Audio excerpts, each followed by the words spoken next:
Hello, this is Kyle from Horus Aged Ales, and this is your craft beer and brewing tip of the week.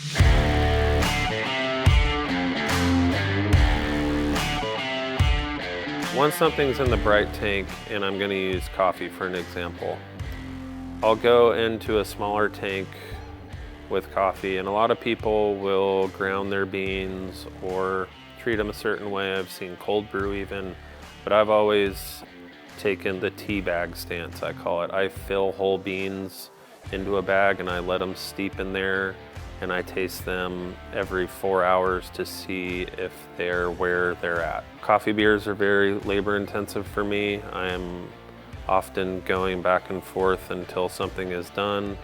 Say the longest contact time I had was about 36 hours. Coffee is my roast component in a lot of these beers. It's not going to have a huge caffeine content, it's more for flavor. The tea extraction method that I've used all these years is the most safe. You're not going to overdo it. You're not going to all of a sudden have that nacho chili pepper taste that you can get from coffee. It's a gradual process, and it's not like it just turns like you're okay, it's picking up a little bit. Hour 8, it's almost there. By hour 12, a lot of the time, it's just right. Just like I do with my barrels, the coffee beers are very much a when it's ready type of thing.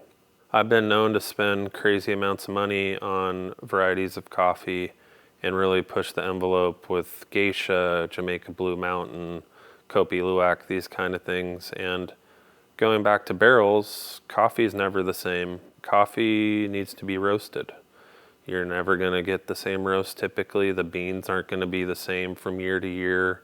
The lots are different, especially with Geisha coming from Panama.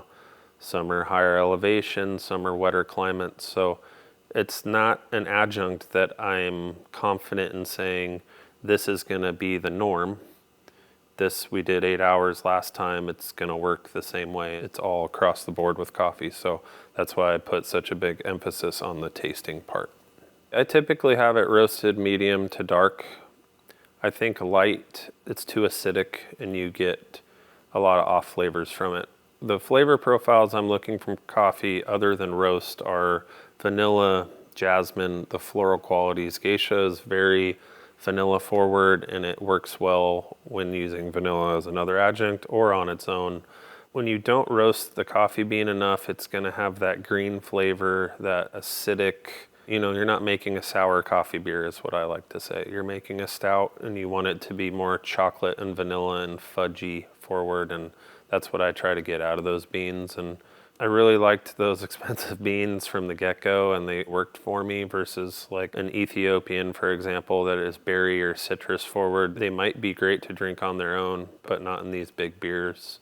I think the weirdest part about how much coffee I use in beer is that I haven't drank caffeine myself in 20 years. I haven't had a cup of coffee, so I don't necessarily taste these coffees on their own. It's more of a smell, the fresh green beans, smell them once they're roasted, and then taste them in the beers. But I'm not going to sit and even drink a full beer that has coffee in it. It was a health thing that I had to stop drinking caffeine. I don't really have the choice in the matter. I think you can get the dreaded green pepper flavor from coffee in a beer 3 different reasons. I think oxygen is probably the number one. Just letting too much O2 in there can really make it go haywire. I think going back to the roast and having it too light can really contribute to it. And I think contact time is huge. I saw someone do a cold brew and they poured it in the beer and turned around and said, I'm going to leave it in there for 7 days. And I was just appalled because the acid level, the pH, the changes that beer is going to go through from that is extreme. That's why I do my tea bag method, to prevent any of that from happening. Unlike the other adjuncts I use, I purge the tank with the coffee bag in it before the stout or other beer actually has contact with it. That eliminates any of that danger for me. Once I determine that the beer is ready and it's had enough time on the coffee, I will get the beer out of the tank first and then worry about the adjunct later. To learn more about making these big barrel-aged beers, click the link below.